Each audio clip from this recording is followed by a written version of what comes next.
Bienvenidos amigos a su programa, Hazme Instrumento de tu Paz. Pues muy contentos, ¿verdad?, de estar nuevamente con ustedes. Soy Fray Carlos Katzin, fraile franciscano conventual. Estamos muy contentos ya de estar sumergidos prácticamente en medio de la Cuaresma, que el sagrado tiempo de Cuaresma, dicen los padres de la Iglesia, y yo creo que sí tiene mucho de razón este nombre que le dan, el sagrado tiempo de Cuaresma. Recuerden ustedes que este mes de marzo lo queremos dedicar a estar reflexionando, a estar meditando sobre los evangelios que nos presentan los diferentes domingos de Cuaresma. Queremos reflexionar sobre estos evangelios para que sea una escalada, ¿no?, espiritual. Incluso lo dice el canto, ¿verdad? Subimos con esperanza la escalada cuaresmal.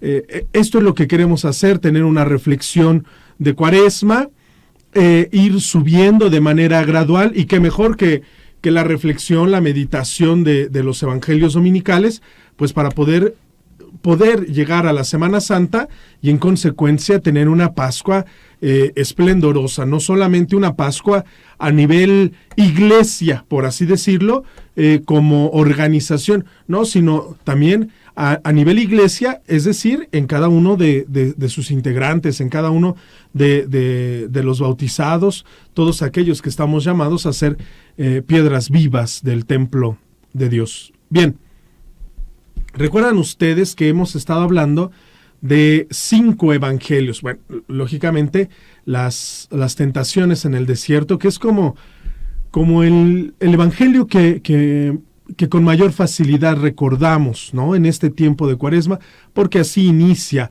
el miércoles de ceniza, hablando sobre las tentaciones de Jesús en el desierto.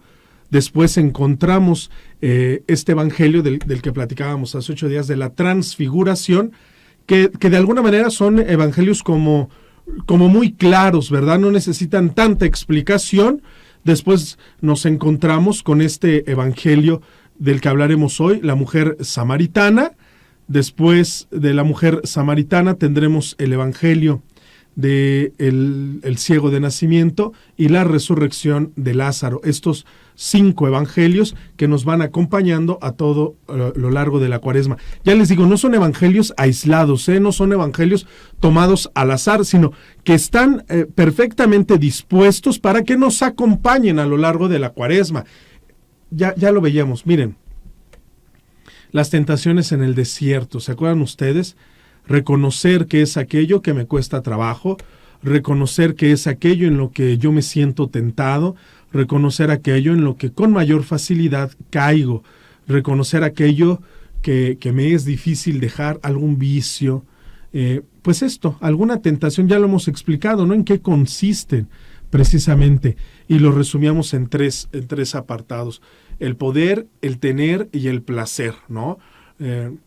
Puede ser que lo que a mí me cueste trabajo, bueno, para ti no sea un impedimento para seguir al Señor, pero a mí me cuesta trabajo esto. Sin embargo, lo que a mí no me cuesta trabajo, lo que yo ya he podido superar, quizá para otro es muy difícil. En fin, nosotros debemos ubicar muy bien quién soy yo frente al Señor, reconocerme, revisarme por dentro. Para eso es la Cuaresma, estar en continua revisión, hacer una ofrenda de mi propia vida, ponerme de frente al Señor con toda honestidad. Este soy yo. Y ya lo decíamos, no para caer en la condenación, no para ser yo mi propio juez, sino más bien para darle sentido a esta Cuaresma, para morir en la cruz en la Semana Santa, para morir al hombre viejo y resucitar a una vida nueva, a un hombre nuevo. De eso se trata, ¿no? Ya hablábamos hace 8 días también de la transfiguración, es decir, este soy yo frente al Señor. Estas son mis errores, estas son mis debilidades, esto es lo que me hace tropezar, esto es lo que me cuesta trabajo. Sin embargo, en este camino que llevo yo de escalada cuaresmal, en este camino de subida, en este camino que cuesta trabajo, en este camino también reconozco que el Señor se me presenta luminoso, se me presenta como aquella luz que disipa mis tinieblas, se me presenta como aquel que puede unir, como aquel que puede conjuntar en su persona la ley, los profetas, es decir, toda la enseñanza del Antiguo y del Nuevo Testamento se cumplen, se hacen patentes en la persona de nuestro Señor Jesucristo para traslucirnos, para hacer que también nosotros resplandezcamos, para hacer que nosotros también nos transfiguremos. Es decir, este soy yo con mis debilidades, este soy yo con los vicios que no he podido dejar. Sin embargo, en esta subida, en este subir al monte para encontrarme con el Señor, Cristo se me revela, Cristo se me manifiesta, Cristo se me transfigura y en consecuencia también yo recibo parte de esta luz que va iluminando mi vida, que me va disipando las tinieblas, que me va haciendo que yo me vaya convenciendo de que Jesucristo es el Señor y por consiguiente yo esté dispuesto a dar la vida y a entregarme por Él. Morir al hombre viejo, ya lo decíamos, y resucitar al hombre nuevo. Pues es así en este sentido que vamos llegando. Estos dos evangelios son muy claros. Sin embargo, hoy se presenta el evangelio de la mujer samaritana, lo estaremos escuchando. Hoy se presenta el evangelio de la mujer samaritana. ¿Qué tiene que ver con mi vida? ¿Cómo me puede ayudar en este camino de Cuaresma que yo voy haciendo? ¿Qué tiene que ver con mi vida? Sobre todo eso, porque si no se puede quedar únicamente en la explicación de un pasaje bíblico que nada tiene que ver con mi vida, que nada tiene que ver con mi familia, que nada tiene que ver con mi situación actual. Y van a ver ustedes que sí. Esta es la riqueza, ¿eh? Bueno, hay muchísima, pero me refiero a que lo que quiero resaltar es esto. Tú puedes tomar un pasaje de la Sagrada Escritura, pasajes que fueron escritos hace más de 2000 años, muchísimo más, si hablamos del Antiguo Testamento, y tú te sientas, lo meditas, haces oración con este pasaje, y tú te das cuenta que la palabra de Dios es viva, que la palabra de Dios es actual, que ya lo decía, ¿no? Que la palabra de Dios es una espada de dos filos, ¿no? Que atraviesa, que se entierra en lo más profundo para transformar a la persona. Esto es lo que queremos, lo que pretendemos hacer con esta reflexión de Cuaresma. Ya lo decíamos también, no es que no leamos sus saludos, no es que no estemos al pendiente, gracias por seguirnos, gracias por acompañarnos. Sin embargo, nos hemos visto un poco más lentos, no queremos desbordarnos, ¿verdad?, en todos los saludos que ustedes nos mandan, para no romper el hilo, que nos va conduciendo. Vamos a dividir este programa entonces en varias partes, ¿no? Al menos 3, hablar un poquito ahí de la introducción, que es esto que estamos haciendo, falta un poquito más, explicar, ¿no?, el contexto de este pasaje, en fin. Y lo vamos a dividir en 3 partes. Primero, la samaritana, ¿no?, que representa, qué significa, cómo verla, extender un poco lo que conocemos sobre esta mujer, la mujer samaritana, que ya de alguna manera, como es tan conocido, como es tan popular este evangelio, pues seguramente muchas de estas cosas ustedes las sabrán. La segunda parte será hablar de nuestro Señor Jesucristo, ¿no? Cómo es que llega a Él, qué podemos ver de Él en ese momento, qué nos manifiesta el Señor, qué nos revela de su persona, de su pensamiento, para llegar a un tercer momento, que será el encuentro. Porque hasta este momento hay 2 personas, por así decirlo, que cada una vive en su rollo, que cada una tiene sus propias preocupaciones, sus propias inquietudes. Sin embargo, se da un encuentro. ¿Y qué sucede en el encuentro? Y sobre todo este encuentro, ¿qué deja para mi vida, ¿no? ¿Qué deja para mi vida? Bien, pues vamos a empezar hablando un poquito de esta situación de Samaria, ¿no? Esta situación de los samaritanos. ¿Quiénes eran los samaritanos? ¿Cómo es que llegan estos samaritanos? No vamos a dar una clase de ¿cómo se llama esto? De antropología bíblica, ¿no? O de sociología bíblica. Vamos a decir únicamente cómo se encontraban estas personas y cuál era su relación con los judíos. Esto siempre es importante que empecemos de ahí, cuando situarnos, ponernos en un contexto. Acuérdense ustedes que el único pueblo elegido es el pueblo judío. Estamos hablando en ese contexto, en el contexto del Señor. No estamos hablando ahorita del Evangelio de nuestro Señor Jesucristo, no estamos hablando mucho menos de los santos, ni de San Pablo siquiera. Estamos hablando de la época, de la cultura, de las regiones que conoció el Señor Jesús, ¿no? Israel son 12 tribus, ¿no? 12 tribus, los 12 hijos de Jacob. No nos vamos a regresar tanto en la historia, ¿no? Baste con decir esto, son los 12 hijos de Jacob que conforme va pasando el tiempo no solamente se convierten en 12 familias. Ya habíamos hablado en alguna ocasión que las familias no es como nosotros la entendemos, ¿verdad? Papá, mamá e hijos. No, la familia es todos los que viven bajo tu casa, todos los que viven bajo tu protección, todos los que viven bajo tu jurisdicción. Tú eres el patriarca, ¿no? Entonces, si el Señor, nuestro Dios, hizo un pacto, hizo una alianza con Abraham, luego con sus hijos hasta llegar a Jacob, es lógico que esta alianza se perpetúe, esta alianza perdure con los hijos de Jacob. 12 familias que van creciendo y se convierten en 12 tribus, ¿no? Es decir, hay personas de la tribu de Benjamín, pues que ya no conocieron en vida a Benjamín.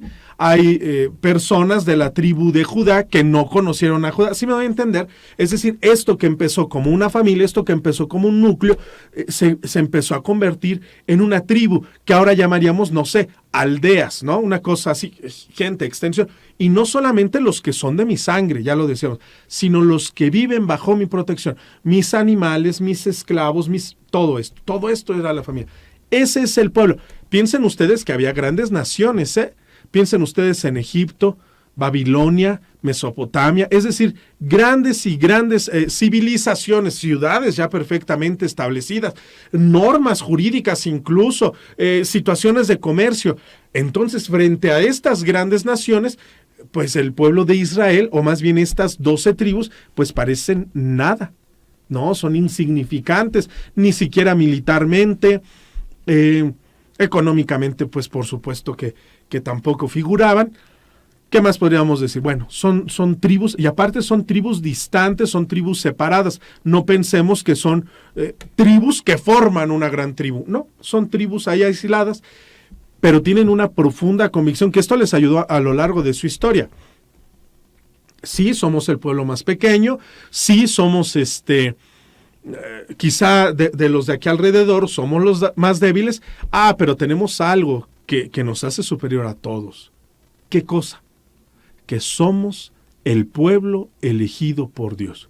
Somos el pueblo que el Señor se eligió. Nosotros, los hijos de Abraham, los hijos de Jacob, nosotros, ya vamos a entender cómo se va conformando un poco, nosotros, el pueblo de Israel, es decir, ahora sí, las 12 tribus que se fueron integrando poco a poco, no fue en un solo periodo o no fue en un solo bloque. Acuérdense ustedes, incluso esa es una de las grandes hazañas del rey David, ¿no? Poder conjuntar a estas 12 tribus, a la gran mayoría, no a todas, pero a la gran mayoría. Por eso es el gran rey de Israel, ¿no? Porque antes había pequeños líderes, patriarcas, jueces, se juntan en un solo reino. No estamos hablando ahorita de eso.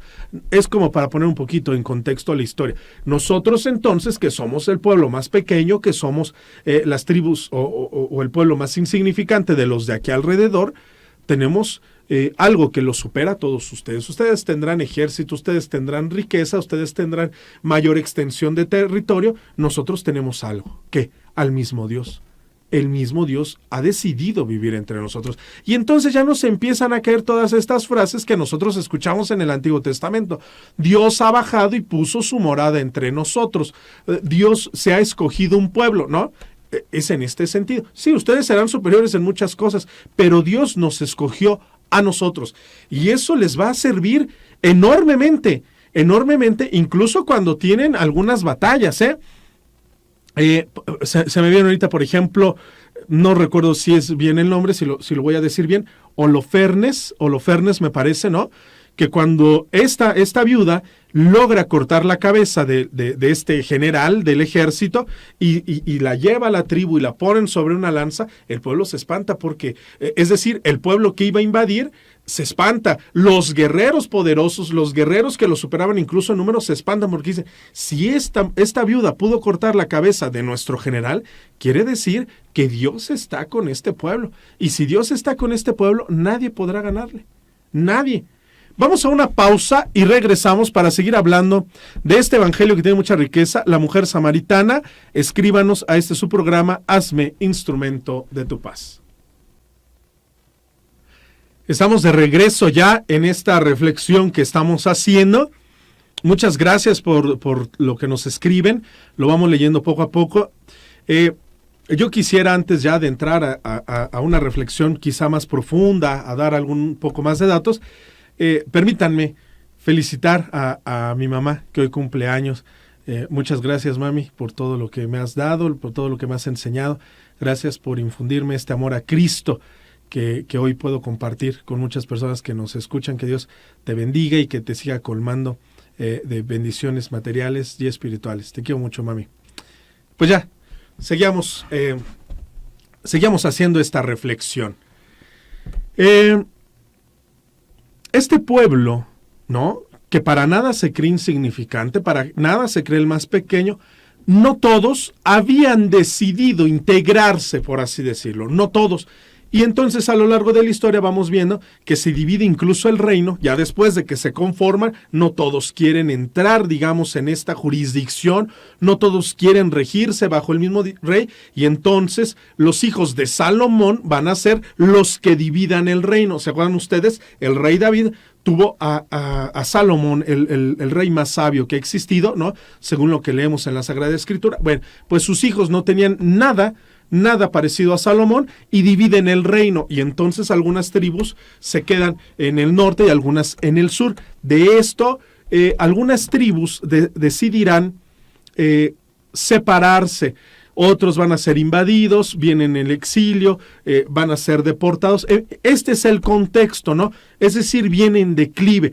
Volvemos a lo mismo, por eso vean ustedes la figura del rey David, porque es cuando el pueblo de Israel se siente más identificado con su religión, más identificado con su Dios, más identificado como ciudadanos, ¿no? Después ya viene hacia abajo, tanto que se divide el reino y algunas tribus, ¿no?, algunos pueblos quedan divididos. Bien, pues así es como van a llegar unos a la región de Samaria, o los samaritanos. Mientras otros van a irse, mientras otros van a ser expulsados, estos quedan ahí en un territorio y empiezan a llegar personas de Mesopotamia, y con el paso del tiempo, no estamos hablando de 15, 20 días, 2 años, ¿no? Estamos hablando de épocas, y conforme va pasando el tiempo, pues es lógico que estos judíos, que este pueblo descendiente de Abraham, comience a mezclarse, ¿verdad?, con todos los que van llegando de Mesopotamia. Entonces, estos samaritanos que ya han decidido mezclarse, que ya han decidido realizar el mestizaje, por así decirlo, estos que se mezclan van a ser mal vistos.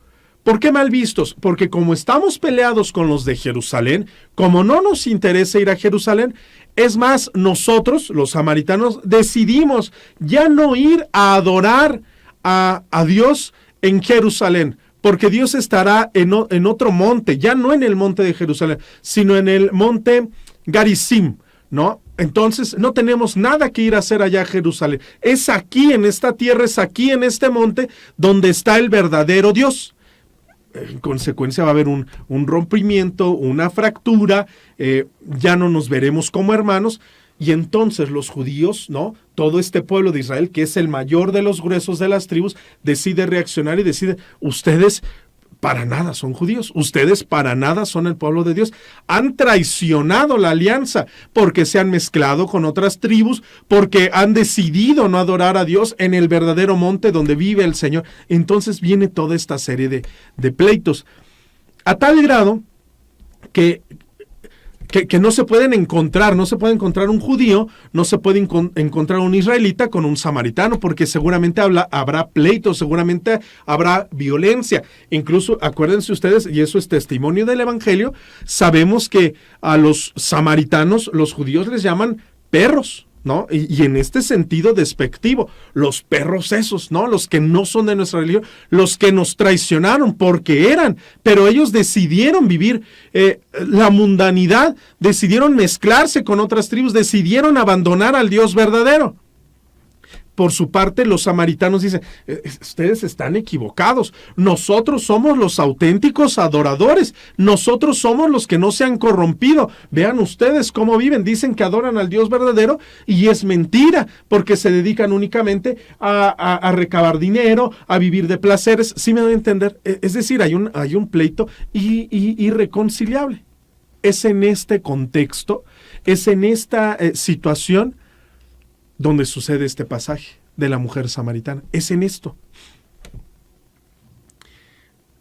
El Señor Jesús va con sus apóstoles, no tienen intención de dialogar con ellos, no tienen la intención de permanecer en Samaria. Bueno, pero hay que decir que Samaria es el paso obligado, ¿no?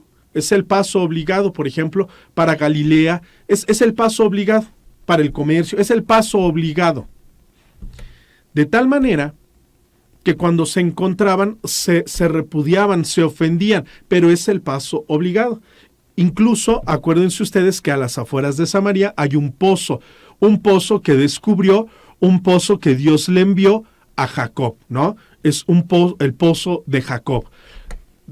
Vean ustedes toda la tradición, estamos hablando de las 12 tribus de Jacob, nosotros somos hijos de Jacob, este pozo está en nuestro territorio, este pozo es nuestro. Es así como va a llegar el Señor Jesús a esta región, para ser concretos, va a llegar al pozo de Jacob y manda a un pueblo vecino a los apóstoles, ¿no? Los que le acompañan para que consigan algo de alimento. Fíjense la mentalidad, fíjense el contexto, ahora lo entendemos, ¿no? Bueno, ¿por qué los manda un pueblo vecino? ¿Por qué no bajan a Samaria o por qué no entran a Samaria para conseguir alimentos? Imposible, imposible. ¿Quién les iba a dar alimento? ¿Quién los iba a recibir? ¿Quién los iba a tratar? Es más, ¿quién les iba a contestar el saludo? Nadie. ¿Nadie? ¿Se entiende esta situación? Todavía estamos únicamente desmenuzando el Evangelio para ver qué podemos extraer de ahí para nosotros, ¿no? Bien. Es así que, acuérdense que estamos hablando incluso el texto, ustedes lo pueden buscar, el texto de la mujer samaritana incluso dice que era como la hora de tercia, estamos hablando alrededor del mediodía, ¿no? Horas más, horas menos, pero estamos hablando de mediodía. El Señor Jesús está en el pozo, está solitario, es lógico, ¿no? Es lógico. Piensen ustedes en alguna comunidad donde ustedes tengan que acarrear agua de algún pozo, de algún río, pues lo hacen o en la mañana que es fresco o quizá ya por la tarde, ¿no? Que ya ha bajado el sol. A nadie se le ocurriría ir a mediodía. Ir a mediodía, ¿no? En una zona desértica es arriesgado. Por el cansancio, por el calor que está haciendo, en fin, es mucho más cansado que hacerlo por la mañana o ya cuando está cayendo la tarde. Bien. El Señor Jesús está descansando en el pozo y es cuando llega esta mujer. No le hace caso, no lo voltea a ver, por muchas razones. Hay que entender, hay que hacer otro paréntesis para hablar de la situación de la mujer, ¿no? La situación de la mujer era nada, ¿no? Valía más un animal que una mujer, ¿no? Ahora, esto es interesante. No sé si me da tiempo, pero quisiera hacer como un gran paréntesis. Esto es interesante cuando hablamos ahí de la verdadera defensa de la mujer. Lo vamos a ver en la persona de nuestro Señor Jesucristo, piensen ustedes una mujer dolida, una mujer abandonada, una mujer sola. Piensen ustedes en este contexto, porque no es de ahora, ¿no? La defensa de la mujer no surge con las pañoletas verdes, eso es mentira. Esto viene de mucho más atrás, ¿no? Y la situación de la mujer en general siempre ha sido la misma, tristemente, ¿no? Oprimida, ofendida, violentada. Esto es lo que vive esta mujer y nosotros lo conocemos porque ella misma va a contar su historia, ¿no? Ella misma va a contar su historia. Ahí no pasa nada. Estamos hablando únicamente del Evangelio, cómo se desarrolla, y después lo vamos a dividir por personajes, ¿no? La samaritana, el Señor Jesús y el encuentro que se da entre ellos. Llega la mujer, el Señor Jesús le dice, mujer, dame de beber. Ella le responde, ¿cómo es que tú, siendo judío, te atreves, ¿no?, a pedirme a mí de beber, si no somos iguales? Ya ahora se entiende que la mujer no es que se agache, ¿verdad?, y que viva una falsa humildad. Como yo, que soy tan pobre, como yo, que soy tan indefensa, ¿cómo es que tú te dignas dirigirme la palabra? No, el contexto no es ese. No es que la mujer se siente inferior, al contrario, ¿no? La mujer dice, ¿cómo tú te atreves, no? Siendo judío, ¿cómo es que tú te atreves a siquiera dirigirme la palabra? Ustedes ¿no?, que vivimos en constante pleito. Pero no es esta sumisión de la mujer, al contrario, es esta rebeldía, ¿no? Es este coraje, ya no te conozco, no sé cómo te llamas, pero sé que eres judío y eso me produce un malestar, ¿no? Y empieza a decir, ¿cómo es que tú, ¿no?, me pides a mí agua? ¿Cómo es que tú me pides a mí de beber? Y le dice, y le dice, ¿cómo es que tú te atreves a pedirme a mí de beber? Si entre ustedes no nos hablamos, no nos llevamos, ¿no? Porque ustedes dicen, y empieza todo este discurso, y empieza todo este discurso, toda esta alegata sobre cuestiones religiosas. ¿Cómo es que tú te atreves a mí a pedirme de beber, siendo tú judío y los judíos y nosotros no nos llevamos? Porque ustedes dicen que Dios está en el monte, allí en el templo de Jerusalén, sabiendo que esto es mentira, porque este pozo incluso nos lo dio nuestro padre Jacob, y empieza a haber ahí un cierto conflicto, ¿no? La mujer está un poco ahí a la defensiva, empieza a haber un cierto jaloneo, y es cuando el Señor Jesús le dice, pues sí, está bien todo eso que dices, pero si en realidad tú supieras quién es el que te pide de beber, tú me pedirías a mí que yo te diera agua, ¿no? Porque tú vienes, llenas tu jarrita de agua y vuelves a tener sed, y yo te puedo dar un agua que calmará toda tu sed, que calmará toda tu angustia. Ya la mujer empieza como a entender un poco, no decide entrar en diálogo plenamente con Jesús, decide platicar con él. Entrar en diálogo es otra cosa, entrar en diálogo es relacionarnos, es interesarme por el otro. Decide platicar un poco más con el Señor Jesús y le dice, pues dame de esa agua para que yo ya no venga. Aquí hay otra situación, ¿no?, que ahorita lo vamos a explicar cuando lo separemos, pero a mí me conviene ya no seguir viniendo a este pozo por agua. Entonces a mí me gustaría de esa agua, el agua esta que ya no me dará sed, el agua esta que calmará mis ansiedades, yo quiero de esa agua. Bien, pues llámale a tu marido. Y entonces todo se revela, ¿no? Todo se descubre. Y dice, pues es que yo no tengo marido. Has dicho bien, porque has tenido 4 y con el que vives pues no es tu marido. Veo que eres un profeta, ¿no? Veo que eres un profeta. Y empiezan a dialogar, empiezan a platicar. ¿Qué pasó? ¿Qué le dijo? ¿Qué sucedió? No sabemos. Lo que sabemos es que la mujer sale disparada a anunciar al pueblo que ha llegado un profeta. Y sale esta gente del pueblo, empiezan a platicar con él, empiezan a convivir con él, le dicen, quédate, Señor. Y el evangelio es bellísimo, porque termina diciendo, ahora creemos no por lo que tú nos has dicho, le dicen a la mujer, ahora creemos no por lo que tú nos has dicho, ahora nosotros mismos lo hemos comprobado, ahora nosotros mismos lo hemos vivido. Y así termina el evangelio. ¿Qué tiene que ver esto con la cuaresma? ¿Qué tiene que ver esto con mi camino cuaresmal? ¿Qué tiene que ver esto con mi renovación personal? ¿Qué tiene que ver esto con mi pasión, mi muerte y mi resurrección del hombre viejo al hombre nuevo? ¿Qué tiene que ver? Lo vamos a ver en los siguientes bloques. Regresamos a su programa, Hazme Instrumento de tu Paz. Ya estamos de regreso aquí en este tercer bloque de nuestro programa dedicado hoy a la reflexión sobre el Evangelio de la mujer samaritana. Es una bella historia, El escritor sagrado se luce, arma toda una historia espiritual, toda una historia que puede perdurar, que puede pasar a la posteridad con una enorme riqueza. Es que esta es la maravilla. Por eso decimos que el escritor, el autor sagrado, quien escribe la Sagrada Escritura, claro que es un hombre, con su propio lenguaje, con sus propios términos, con su propio conocimiento. Claro que es un hombre, pero sin duda lleno, repleto, desbordado del Espíritu Santo. Es decir, el Espíritu Santo va llenando el ser y sin ocuparlo como un títere, ¿no? Sin que caiga como, diríamos, como en una inconsciencia. No supe lo que escribí, simplemente me dejé guiar porque yo no sabía ni lo que escribía. No estamos hablando de eso. Estamos hablando de que el Espíritu Santo llena tanto tu vida que es capaz de escribir esta riqueza, ¿no? Lo encontramos en Lucas, lo encontramos en Juan, lo encontramos en los 4 evangelistas, ¿no? Lo encontramos también en algunos santos. Piensen ustedes en San Agustín, piensen ustedes en Santo Tomás de Aquino, tan llenos del Espíritu Santo que son capaces de manifestar, de transparentar, de poner de una manera tan fácil la revelación de nuestro Señor Jesucristo, ¿no? A nosotros que tanto trabajo nos cuesta, tú lees a estos grandes santos y te lo explican como si te estuvieran explicando que 2 más 2 es 4, ¿no? Bien, eso lo hace el Espíritu Santo en las personas que se dejan llenar por él. Estábamos hablando ya un poquito del contexto, ya dijimos a grandes rasgos en qué consiste este pasaje. Ojalá lo pudieran leer porque de eso se trata. Aquí damos únicamente luces. ¿Por qué no lo leemos tal cual de la Sagrada Escritura? Bueno, porque hay palabras, porque hay términos que no podríamos entender, que habría que explicar con mayor detenimiento, se haría un poco más tedioso, parecería una clase y no. Este programa se trata de compartir la fe.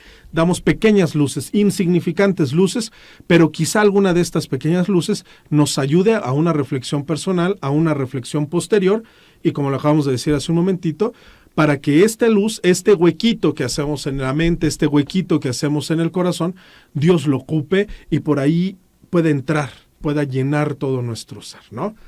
No estar tan cerrados a la gracia de Dios, un pequeño destello. No es que aquí vayamos a descubrir lo que nunca antes nadie ha dicho. No. En realidad contamos cosas que ya otras personas han contado y que quizá lo han contado de mejor manera.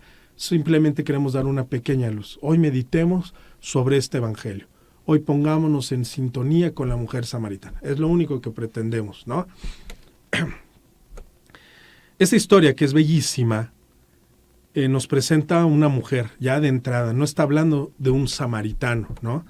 Piensen ustedes, en cambio, el pasaje del buen samaritano. Hay alguien que está a medio camino, está tirado, fue asaltado, y pasa un levita, pasa un sacerdote y pasa un samaritano. Este samaritano, estamos hablando de este otro pasaje evangélico, este samaritano puede entrar ahí a la posada, puede hablar con el hospedero, puede negociar, porque es hombre, ¿no? Aunque sea samaritano, aunque sea despreciado, sí se entiende el contexto. Y entonces cuando el Señor Jesús se encuentra con la mujer samaritana, quien nos describe esta historia es maravilloso, porque en primera es una mujer, y es una mujer con una problemática sumamente difícil, sumamente difícil. Vamos a hacer una pequeña radiografía de esta mujer. Lo poquito que sabemos, ¿no? Imagínense qué tendría que estar atravesando por su vida, cómo habrá sido su vida anterior, que tiene que ir a sacar agua del pozo a mediodía para no encontrarse con nadie. A mí me gustaría que fuéramos poniendo aquí pequeños puntos para después retomarlos allá en nuestra reflexión. No quiere encontrarse con nadie. Una mujer que sabe lo que es pelear, que sabe lo que es discutir, porque lo vemos más adelante con el Señor Jesús, sabe alegar, sabe debatir, sabe rebatir, sin embargo, prefiere no encontrarse con nadie. ¿Qué estará pasando en su vida de esta mujer? Prefiere ir a solas, incluso prefiere aguantar este sacrificio o esta pesadez, ¿no? De ir cargando el agua a mediodía. ¿Qué estará pasando? ¿Qué habrá pasado en su vida que la mantuvo aislada, sola?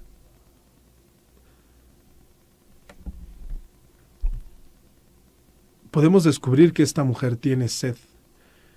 Esta mujer tiene sed, pero como la han tenido grandes santos, Ya hablábamos de San Agustín. ¿Se acuerdan ustedes San Agustín que llega a escribir en sus confesiones? Nuestra alma está inquieta, Señor, y no descansará hasta que repose en ti. Esa frase es bellísima. A lo mejor yo soy una persona que vive inquieto, que vive angustiado, que vive preocupado por el mañana, que piensa que esta situación en la que vivo no tiene solución. Ya no hay arreglo para mi familia, para mi matrimonio, para la deuda, para la enfermedad. Vivo sumergido en el dolor, vivo inquieto. San Agustín, que pasó por las mismas, esta mujer que pasa por las mismas, puede expresar esto que decía San Agustín, ¿no? Nuestra alma está inquieta, no encuentra paz, no me encuentro satisfecho, no vivo en plenitud, sobrevivo, estoy muerto en vida, me siento solo, me siento agobiado, me siento angustiado, me siento abandonado, me siento traicionado. Esa es la inquietud de la que hablaba San Agustín, y dice, y nuestra alma está inquieta y no descansará, y no descansa. Ni con un mejor trabajo, ni con un mejor coche, ni cambiando de esposa, ni divorciándome, ni abandonando a mis hijos, ni cuando mis hijos se casen, ni cuando mis hijos acaben la carrera. No es cierto. Sigue habiendo esta inquietud, porque nuestra alma descansará solo hasta que repose en ti, Señor. Ese ya es un primer punto, ¿eh? ¿Qué habrá pasado en la vida de esta mujer? Que la mantiene sola. Segundo punto, esa mujer tiene sed, no sabe de qué. No lo descubre todavía, pero tiene sed. Vive insatisfecha, vive pues vacía, ¿no? ¿Qué más podremos descubrir en esta mujer? Bueno, que ha tenido maridos. Yo no sé, pero si ustedes conocen personas que se han divorciado, ya un divorcio, ya una separación es bastante difícil. Ahora imagínate haber pasado por 4 separaciones, destrozada, ¿verdad? Seguramente piensa que no vale la pena vivir. Seguramente piensa que Dios la ha maldecido. Y aparte, a esta maldición, entre comillas, se le puede añadir, no lo dice el Evangelio, pero puede uno suponer, porque cuando habla de su familia, cuando habla de sus maridos, pues no menciona, ¿verdad? Voy por mi marido y por mis hijos. Lo más probable es que sea una mujer que no tenga hijos. Y ustedes recuerdan no tener hijos en el Antiguo Testamento, no tener hijos en esta mentalidad de los judíos, en esta mentalidad también de los samaritanos, pues es que Dios te ha lanzado una maldición tremenda. Dios tiene un odio profundo hacia ti. Esto es lo que tiene que cargar la mujer, ¿eh? Sola, con una vida vacía, una vida insatisfecha, seguramente con deseos quizá no del suicidio, me refiero a deseos de morir. Lo que quiero decir es deseos de que esto ya termine, pensando que pudiera haber algo mejor, ¿no? Sola, insatisfecha, sin hijos, sin familia, sin nadie que vea por ella. Quizá por eso tienen hombres, ¿no? Porque sabe que si está sola le podría ir peor. Yo les quiero contar una historia que no es mentira, a mí me dolió mucho. En una asociación civil en la que yo trabajé, se le daba comida a gente de la calle, calle, no gente pobre, gente que vive en la calle, gente que tiene que dormir en las bancas, gente que llegaba, por ejemplo, a ver si teníamos alguna venda, algún curita, algo, porque había en la noche, como duermen en la calle, habían sido mordidos por ratas, gente de la calle. Y había una muchachita, no recuerdo su nombre, que se drogaba, vivía en las calles y todo el tiempo andaba drogada y estaba embarazada. Estaba drogada y un día la vimos así en un camellón y había un hombre, un muchacho también, no de su edad, un señor ya más grande que le estaba tocando, que estaba ahí, pues sí, tocándola, ¿no? Y ella perdida, y se veía como que se la quería llevar. Días después la encontramos, un amigo y yo, y la encontramos y le decíamos, pues, ¿por qué hacía eso? Que estaba embarazada, que viera por su hijo, y ella nos dijo algo que nosotros no entendíamos y que es muy difícil que alguien pueda entender. Ella decía, si yo me voy con este hombre, que quizás es más sucio que yo, porque estamos hablando de gente de la calle, no gente pobre, gente de la calle, más sucio que yo, más drogado que yo, pero si yo me voy con este hombre a un hotelillo lleno de ratas, lleno de chinches, pero que era para gente de la calle, solo un hotel para gente de la calle, les cobraba creo 20 pesos la noche, así. No piensen ustedes en un hotel, más bien piensen en galerones, ahí en cuartos, donde les dejaban pasar la noche. Y ella decía, yo prefiero irme con este hombre, que sé que lo que quiere es tener relaciones conmigo, aunque yo estoy embarazada, pero yo prefiero irme con este hombre porque sé que puedo pasar la noche en un lugar más o menos seguro. Y voy a estar solamente con este hombre. A rechazarlo y que en la madrugada, en plena calle, en pleno camellón, lleguen 4 o 5 hombres. Quizá esta es la condición de la mujer samaritana. Prefiero estar con este hombre que me hace daño, prefiero estar con este hombre que no es mi marido, prefiero estar con este hombre porque quizá sola me pueda ir peor. Quizá sola pueda sufrir más violencia, más ofensas, ¿no? Ya sé, muchos matrimonios, muchas relaciones, ¿no? En nuestras comunidades. Pero te pega, pero es borracho, pero anda con otras. Y en el fondo es la misma expresión de esta mujer que conocíamos ahí en la calle, o es la expresión de esta mujer samaritana, ¿no? Lo sé, no soy tonta, pero quizá es de alguna manera una garantía para no sufrir todavía cosas peores. Esa es la mujer samaritana, una mujer deshecha, una mujer que no le encuentra sentido a vivir y que de alguna manera pudiéramos decir que tiene toda la razón, ¿no? Toda la vida ha sufrido, toda la vida ha sido considerada nada. Ya les decía, ¿no? La mujer vale menos que un animal se puede vender, un animal tiene algún precio en el mercado, una mujer es un desecho, ¿no? Y alguien que ha tenido 4 hombres, peor, ¿no? Por eso este hombre que no es su marido, pues vive con ella, ¿no? De alguna manera, satisfaciéndose. Quizá él con su presencia tiene alguna esclava, tiene alguien que va por agua, tiene alguien aparte con quien no tiene ningún compromiso. Es decir, la mujer le llamaríamos ahora es un desecho social. Mucho de lo que ahora dicen que han sufrido, de lo que ahora reclaman estas mujeres que usan la pañoleta verde, ¿eh? Por eso decíamos esto no es nuevo.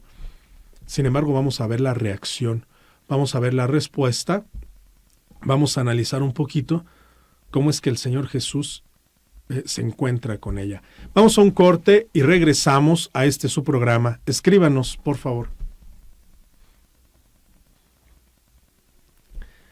Ya estamos de regreso, seguimos haciendo esta reflexión. Este evangelio es maravilloso y piensen ustedes, acuérdense que desde el principio, desde que iniciamos marzo, estamos diciendo que es una escalada, es subir una montaña, es encontrarnos con el Señor. Piensen ustedes que llevamos 3 evangelios, nos faltan 2, reflexionar 2. Imagínense ustedes toda la riqueza que podríamos descubrir en los 2 evangelios que nos quedan, ¿no? No para saber más, esto que quede claro. No hacemos, bueno, ni siquiera podríamos decir que son exégesis, pero no hacemos una reflexión, no hacemos un desmenuzamiento del evangelio para saber más. Eso sería absurdo, sería inútil. No estudiamos, no reflexionamos para saber más, sino para amar mejor. Para amar mejor, para corresponder un poco al gran amor que nos tiene nuestro Señor Jesucristo, ¿no? Nosotros, a veces, tan identificados con la mujer samaritana. Bien, ya decíamos, ¿no? Esta mujer ofendida, esta mujer sufrida, esta mujer acorralada, esta mujer, ¿cómo podríamos decir? Piensen ustedes en estos términos que utilizamos ahora, en esto que en estas marchas que han utilizado las defensas de los derechos de la mujer, violentada, perseguida, acosada. Seguramente esto lo vivió la mujer samaritana, seguramente, insultada, ofendida, toqueteada.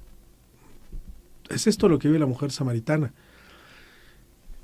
quiero hacer aquí un paréntesis para profundizar un poquito más. Estamos hablando de una mujer en concreto, de una mujer que pertenece a una cultura en concreto. ¿Se acuerdan ustedes que a los samaritanos incluso les llaman perros? Estamos hablando de ella. Pero esto que vemos en la mujer samaritana pudiera ser, no sé si el alma, no sé si la esencia, no sé si la vida interna de muchos de nosotros, ¿no? Es decir, yo por afuera soy licenciado, yo por afuera soy abogado, yo por afuera soy arquitecto, yo por afuera soy comerciante, yo por afuera soy taxista, yo por afuera soy ama de casa, pero en mi vida interior yo vivo, o mi relación con Dios es exactamente igual que la mujer samaritana, ¿no? Alguien alejado de Dios, alguien que se ha corrompido, alguien que se ha, vamos a utilizar esta palabra que es muy fuerte, alguien que se ha prostituido de manera espiritual, por así decirlo, ¿no? Es decir, yo soy una persona que cree en Dios, yo soy una persona a la que le infundieron valores cristianos, toda mi familia es católica, sin embargo yo por la desesperación, por lo que vivo exteriormente, ya lo decíamos, las deudas, la enfermedad, los divorcios, las separaciones, yo me he metido en supersticiones, yo me he metido en brujerías, yo me he metido con esto de la muerte, yo me he metido con la santería. ¿Es esto la mujer samaritana? Cosas, relaciones que me alejan, me tienen distante de Dios. Y vamos a ver cómo es esta figura de nuestro Señor Jesucristo, cómo se presenta el Señor Jesucristo. No es que sea indiferente, ¿sí se dan cuenta? Pero Él no se siente invadido, no se siente turbado por la presencia de esta mujer, no se siente ofendido, no se siente contaminado, ¿no? Al contrario. Él es el que propicia el encuentro. ¡Ay! Vamos a poner otro puntito ahí para reflexionar. Él es el que propicia el encuentro. Esto es muy interesante. A lo mejor tú que ya perteneces a un grupo parroquial, tú podrías decir, llevo tantos años siendo catequista, llevo tantos años siendo lector, llevo tantos años, no sé, en el grupo que estés, en la escuela de pastoral, llevo tantos años. Sí, pero el que propicia el encuentro es el Señor. Siempre el de la iniciativa es el Señor. No somos nosotros. Es que quiero mejorar mi matrimonio. Dios ya había pensado en ti. Dios ya tenía presente a tu familia. Es que quiero mejorar, incluso si tú llegas a decir, pues es que me quiero acercar a algo de la iglesia porque ya me siento solo en mi casa ahora que soy jubilado. O ya me siento sola ahora que enviudé. Incluso eso que pudiera parecer tan superficial, incluso por medio de eso nos damos cuenta que el que tiene la iniciativa, el que propicia el encuentro es el Señor, ¿no? Tenemos una mujer sola, tenemos una mujer sedienta de algo nuevo, tenemos a una mujer abandonada, una mujer que sufre, una mujer violentada, y por una parte tenemos a un Jesucristo que, fíjense, el Señor Jesús está solo en el pozo, porque la que llega es la mujer samaritana, y el Señor tiene sed. Se junta la sed de esta mujer con la sed del Señor Jesús. Son sedes, o no sé cómo se diga, son completamente diferentes, ¿no? Y el Señor Jesús puede saciar esta sed por su poder, está solo, claro que pudiera, no sé, ocupar su divinidad, por así decirlo, para calmar esta necesidad, ¿no? Hace calor, tengo sed. Y el Señor Jesús, esto es importante, esta es una reflexión que pudiéramos hacer. Y el Señor Jesús, cuando decidió encarnarse, cuando decidió comprometerse con el ser humano, lo hace sin fingimientos, ¿eh? No lo hace mientras lo ven. El Señor Jesús decide comprometerse todo completo, sin dejar espacio, decir, bueno, ahorita que nadie me ve, voy a sacar agua. Decide, quizá también en el fondo, ya en su corazón también esperaba a esta mujer, también tenía sed de encontrarse con ella. Esta mujer tiene sed de algo que no conoce, tiene sed de salir de esta situación, tiene sed de justicia, tiene sed de que las cosas cambien. El Señor Jesús tiene sed de nosotros. tiene sed de encontrarse con nosotros, tiene sed de propiciar el encuentro. Y llega, ¿no? Y le dice, bueno, tenemos a un Señor Jesús que es paciente y que espera. Tenemos a un Señor Jesús que espera, que es paciente. Tenemos a un Señor Jesús que propicia el encuentro. Mujer, dame de beber. Viene todo este reproche, viene todas estas alegatas, como tú siendo judío me pides a mí, etcétera, etcétera. Tenemos a un Señor que sabe escuchar, incluso el reproche, incluso el reclamo, sabe escuchar. Y la respuesta del Señor es maravillosa. No le dice, estás equivocada. No le dice, esta mujer le echa en cara lo malo que hacen los judíos, ¿no? Le echa en cara cómo los judíos son hipócritas, por así decirlo, ¿no? Cómo se ha corrompido el culto. Y el Señor Jesús pudiera haber dicho, pero ustedes, los samaritanos, son peores. No. El Señor Jesús, es que no le interesa eso.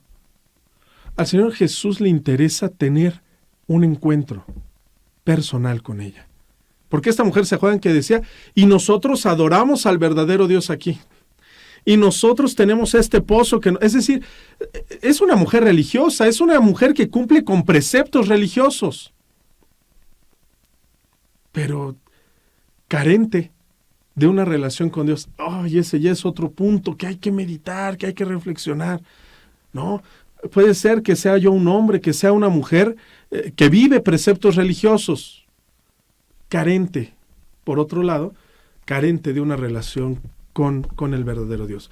Y el Señor Jesús es paciente, el Señor Jesús no le reprocha, no le echa en cara también sus errores.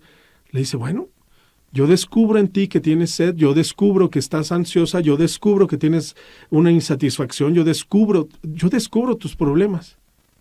No me los has dicho, pero se te ve, estás marcada por estas dificultades.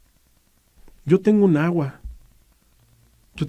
viva, un agua que puede renovarte, un agua que puede rehacerte, un agua que puede vivificarte, un agua... Piensen ustedes toda la simbología que tiene el agua en el Antiguo Testamento. Piensen ustedes en el diluvio, ¿no? Arrasar con todo lo que corrompe para crear una tierra nueva. Piensen ustedes, ¿qué más podríamos decir? Bueno, piensen ustedes en esta piscina, ¿se acuerdan cuando el agua se movía porque un ángel la tocaba y sanaba a la gente? Piensen ustedes, Juan que bautiza en el río Jordán. Piensen ustedes, Dios Espíritu Santo que es identificado con agua, con torrente, piensen ustedes en esto. Toda la simbología que tiene el agua, y esto estamos hablando de una mujer religiosa, pues esta mujer que es religiosa entiende perfectamente el simbolismo del agua. Es por eso que le dice, yo tengo un agua vivo, tengo un agua nueva, tengo un agua que va a hacer que tú ya no vengas por esta agua, porque tú bebes de esta agua que sacas del pozo. Estamos hablando del pozo de Jacob, no estamos hablando de cualquier fuente. Fíjense cómo hace esto el Señor Jesús, ¿no? Cómo la va llevando, cómo la va, diríamos ahora, evangelizando, catequizando, cómo le va dando el querigma, por así decirlo. Cómo le dice, tú vienes a beber de esta agua, tú vienes a llenarte de tus religiosidades, tú vienes a vivir de cultos, pero sigues teniendo sed. Yo te puedo dar el agua viva, el agua que hará que ya no experimentes ninguna sed. Y la mujer todavía no entiende, la mujer todavía tiene esta idea, está hablando del pozo, me está hablando de una cosa más profunda, no lo sabe la mujer. Y el Señor Jesús es paciente, El Señor Jesús sabe esperar. Esto debería de ser una gran enseñanza para nosotros, ¿no? ¿Y a eso vas al retiro? ¿Y para eso te sirve ir tanto a misa? ¿No? Quisiéramos como que el cambio fuera así, como que tú te convirtieras en santo de la noche a la mañana. Y eso nos pasa, Uy, eso que es el Padre, y fíjense cómo contesta, y fíjense cómo responde. Uy, eso que vas a la iglesia, y eso que ahora ya eres coordinador. No, no es por ahí. No es por ahí. No es justificación, pero no es por ahí. El Señor Jesús va llevando el ritmo de esta mujer, ¿no? El Señor Jesús de repente le quiere hablar de cosas espirituales, de cosas que elevan, y la mujer dice, no, yo quiero hablar únicamente de esta jarrita, de este cántaro, para llenar para ya no tener que venir, ¿verdad? Porque escucho aquí críticas, porque cuando me he encontrado con una que otra vecina, murmura sobre mí, yo preferiría ya no venir. Si tú tienes de esa agua, pues dame, para ya no venir. Esa es la mente de la mujer. Y el Señor Jesús, podríamos decir, lanza un dardo. Y me atrevo a decir lanza un dardo porque hago referencia ahí al libro de Jeremías, ¿no? Ahí en el capítulo 20, un dardo ardiente. Hablo de esta expresión que tenía Santa Teresa de Ávila, ¿no? De la transverberación, un dardo que se inserta en el corazón, que deja una marca profunda, y entonces el Señor Jesús le dice, está bien, ¿quieres de esa agua? ¿Tú estás en ese término de, tú quieres únicamente hablar del cantarito? Está bien, ve por tu familia, ve por tu esposo para que yo les pueda dar esa agua. La mujer entiende perfectamente que está hablando con un profeta. Lógicamente, está hablando con alguien más que, sí, un profeta, pero es mucho más. Esa frase es de San Juan Pablo II, ¿no? Cuando predicaba en el estadio allá en Chile con los jóvenes. En el año del 86, en plena dictadura chilena, y el Papa Juan Pablo II va al estadio de Chile y convoca ya a los jóvenes y les dice, quiero mezclar esto un poquito, y el Papa Juan Pablo le habla a los jóvenes y les dice, ¿a quién han venido a buscar? ¿Qué es lo que ustedes están buscando?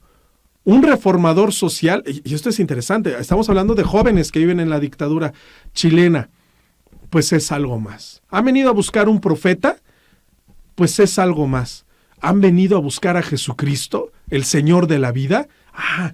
Y esto es interesante. Vean ustedes este video ahí en internet. Ahí está Juan Pablo II en el estadio de Chile. Y dice, ¿qué han venido a buscar? No, o sea, podríamos aplicarlo, ¿no? Podríamos aplicarlo en esa mujer. ¿Qué has venido a buscar? ¿Agua? ¿Has venido a buscar a alguien que te consuele, que te dé una palmadita en la espalda? ¿Has venido a buscar a alguien que te diga cómo has sufrido? ¿O a quién has venido a buscar? Esto lo entiende perfectamente la mujer y entonces dice, he hablado con un profeta. ¿Y qué pasó? No lo sabemos. Y no lo sabemos como no sabemos qué pasó cuando el Señor Jesús fue a la casa de Zacarías. Es decir, los encuentros profundos, los encuentros auténticos son personales. El Señor Jesús no llama en masa, ¿verdad? A ver, todos ustedes que viven un divorcio, les voy a decir el mensaje para ustedes. Todos ustedes que fueron abandonados de niños, les voy a dar un mensaje para ustedes. Todos ustedes que son madres solteras, no. El encuentro con el Señor es personal. ¿Qué pasó? No lo sabemos. Pero fue algo tan profundo como lo de Zaqueo. Fue algo tan profundo como lo de esta mujer, que la mujer dice, déjame ir a llamar, déjame ir a hablar. Y fíjense, de vivir escondida en el pueblo, ahora anda por las calles del pueblo predicando. He hablado con alguien con mayúscula. Vamos a ver qué sucedió en este encuentro. Regresamos a nuestro último bloque de su programa, Hazme instrumento de tu paz. Ya estamos de regreso. No sé si a ustedes les esté pasando lo mismo que a mí, pero a mí me está apasionando mucho este evangelio. Porque ya hicimos una mini radiografía de esta mujer, una mujer que sufre, una mujer doliente, una mujer maltratada, golpeada seguramente. Piensen ustedes en una situación de estas, que no estamos hablando de hace 2000 años, Estamos hablando de una mujer que pudiera ser nuestra vecina, pudiera ser una compañera de trabajo. Estamos hablando de este tipo de mujeres, ¿no? Incluso yo he visto familias donde está el señor, tiene 2 hijos y la mujer vale menos que la mascota.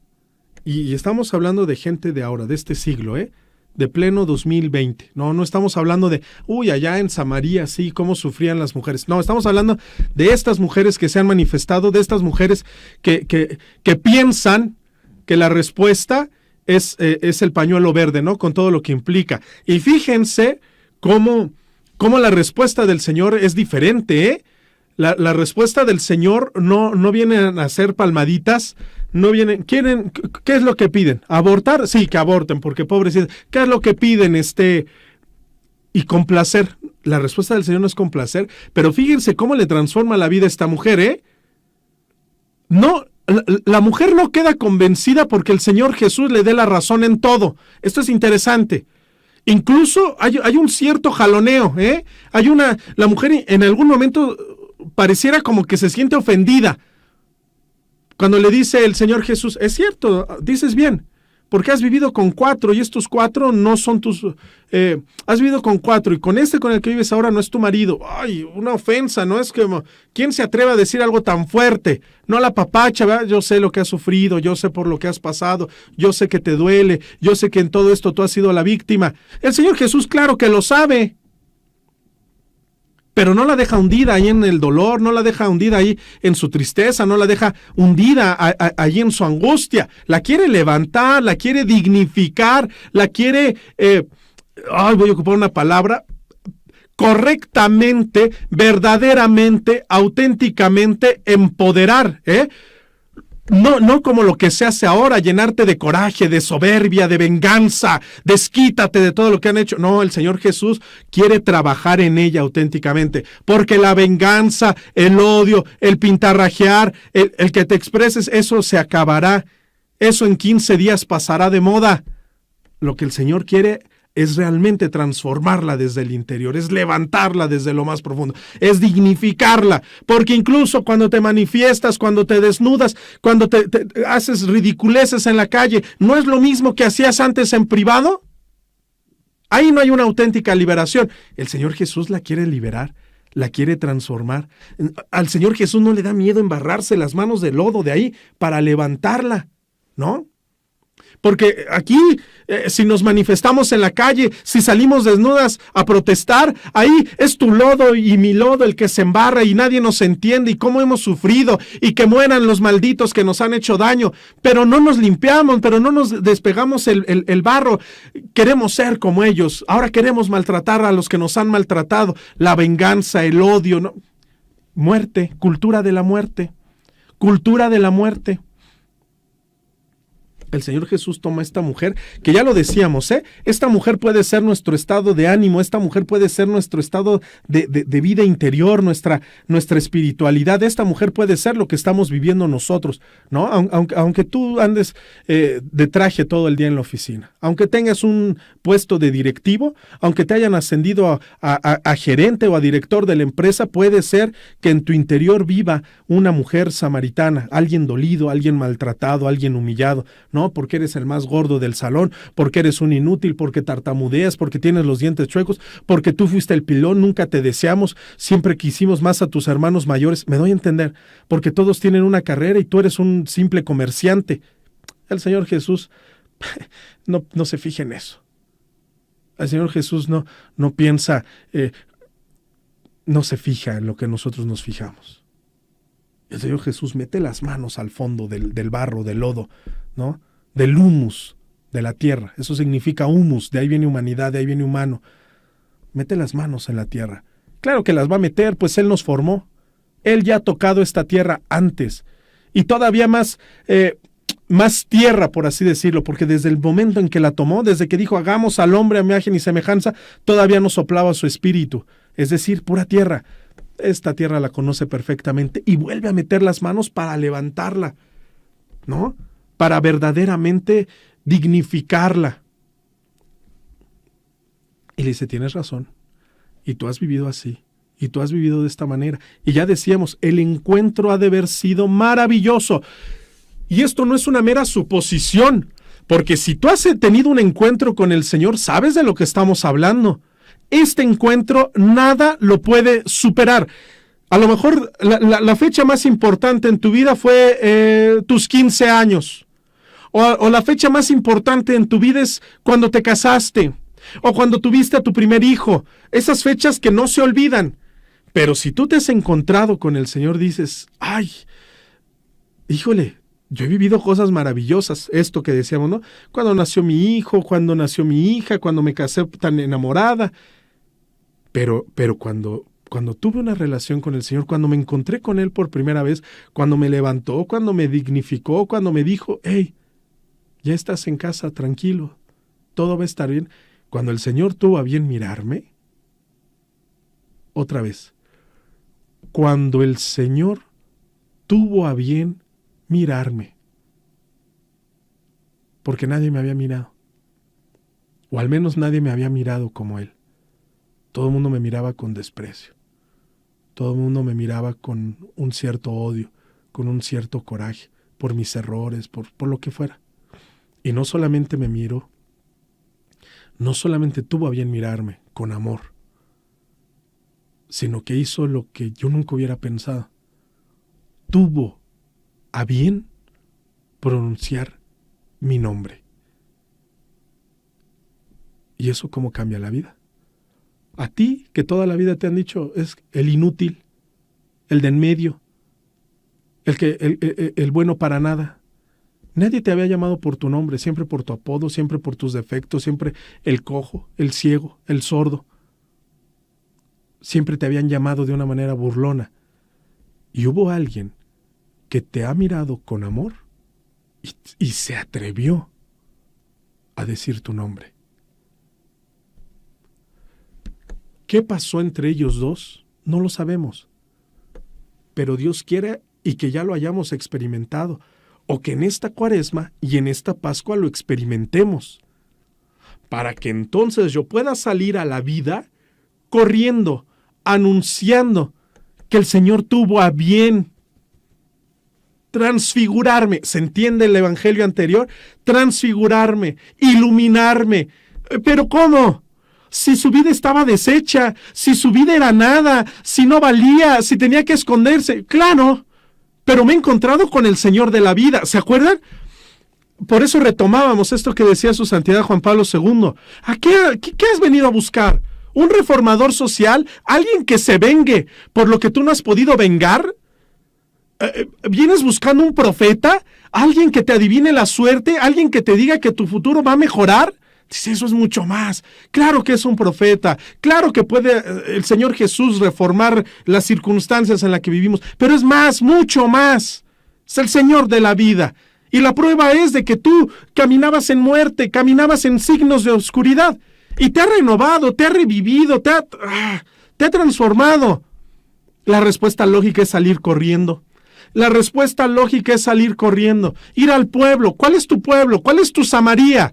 Mi oficina, ahí donde se burlan de mí, donde no me quieren, donde hacen reuniones y no me invitan, donde celebran cumpleaños y no me convidan. ¿Cuál es tu Samaria? Mi casa. No, porque mis suegros no me quieren, vivo en casa de mis suegros y me tengo que quedar callado, me tengo que quedar callada. Y no soy tonto y me doy cuenta de sus groserías y me doy cuenta de lo que me humillan, pero me tengo que quedar callado porque no estamos en condiciones de salirnos de ese hogar, porque cuida a mis hijos. ¿Cuál es tu Samaria?